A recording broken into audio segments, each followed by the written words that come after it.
শিক্ষার্থী আন্দোলনে আহতদের চিকিৎসা ও পুনর্বাসনে ফাউন্ডেশন গঠন, নারীর প্রতি বৈষম্যমূলক আইন সংস্কার, সম্পত্তিতে উত্তরাধিকার প্রতিষ্ঠা সহ বেশ কিছু দাবি প্রধান উপদেষ্টা ডক্টর মোহাম্মদ ইউনূসের কাছে তুলে ধরলেন সমাজের ৩০ নারী প্রতিনিধি।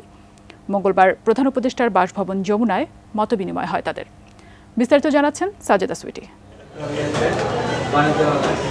একের পর এক সমাজের সকল অংশীজনের সঙ্গে তাদের অঙ্গনের সুবিধা অসুবিধা নিয়ে পরামর্শ করছেন অন্তর্বর্তী সরকারের প্রধান উপদেষ্টা ডক্টর মোহাম্মদ ইউনূস। তারই ধারাবাহিকতায় মঙ্গলবার এই মতবিনিময় বিভিন্ন সেক্টরের প্রায় ৩০ নারী প্রতিনিধির সঙ্গে। মানবাধিকার সংগঠন, এনজিও, ক্ষুদ্র নৃগোষ্ঠী, গার্মেন্টস গুরুত্ব ছিল সমাধানের পথ বিশ্লেষণে। ঘণ্টাব্যাপী মতবিনিময় শেষে অন্তর্বর্তী সরকারের পরিবেশ, বন ও জলবায়ু পরিবর্তন উপদেষ্টা সৈয়দা রিজওয়ানা হাসান জানান, এমন একটি ব্যবস্থা চালু রাখার চেষ্টা চলছে যাতে নির্বাচনের পরে সরকারের সময়ও সেগুলোর সুফল পাওয়া যায়। এই যে গণ অভ্যুত্থানটা হলো, ছাত্র জনতার আন্দোলনটা হলো একটা ফাউন্ডেশন সৃষ্টির মাধ্যমে, সেখানে সকলে যারা সাহায্য করতে আগ্রহী তাদের থেকে অর্থ সাহায্য নিয়ে আমরা এই কাজগুলো করব। চিকিৎসা, পুনর্বাসন সবকিছুর কাছেই করা হবে।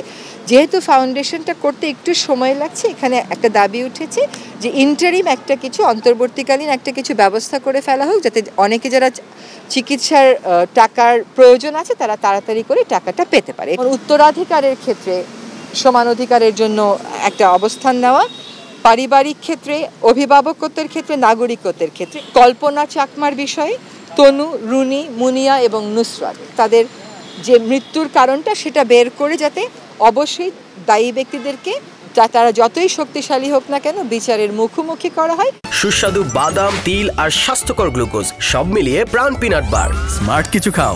প্রধান উপদেষ্টা ডক্টর মোহাম্মদ ইউনূস এসব প্রস্তাব পরামর্শগুলো নিয়ে একটি অগ্রাধিকার তালিকা তৈরি করার নির্দেশ দিয়েছেন। মাননীয় প্রধান উপদেষ্টা বলেছেন এই এত সুপারিশের মধ্যেও কিছু অগ্রাধিকার ঠিক করেন, যেগুলো আমরা যদি করে না দিয়ে যাই হয়তো দলীয় সরকারের সময় সেটা করাটা একটু কষ্টকর হয়ে যাবে।